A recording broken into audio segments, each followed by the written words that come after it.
আসসালামু আলাইকুম ওয়া রাহমাতুল্লাহ। এই ভিডিওতে আপনারা দেখতে পাইবেন যে আসলে সৌদি ভিসা কিভাবে চেক করে। আসলে আমরা যখন একটা ভিসার কপি পাই হাতে, যেটা বায়োমেট্রিক দেওয়া থাকে, এটা আসলে এই যে সার্চ বারে যেই ওয়েবসাইট আছে এখানে যাওয়ার পরে ইংরেজি না থাকলে ইংরেজি করে নেবেন। তারপর ওখানে বাংলাদেশি দিয়ে দেবেন, এখানে ওয়ার্ক ভিসা দিয়ে দেবেন। এখানে পাসপোর্টের যে নাম্বারটা আছে, শুধু পাসপোর্টের নাম্বার থাকলেই হবে। পাসপোর্টের নাম্বারটা এখানে দিয়ে দিতে হবে।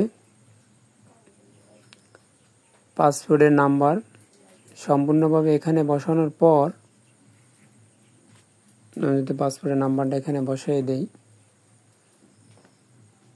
এখানে সম্পূর্ণ নাম্বারটা লিখে দিলাম। পাসপোর্টের সঠিকভাবে বসাতে হবে।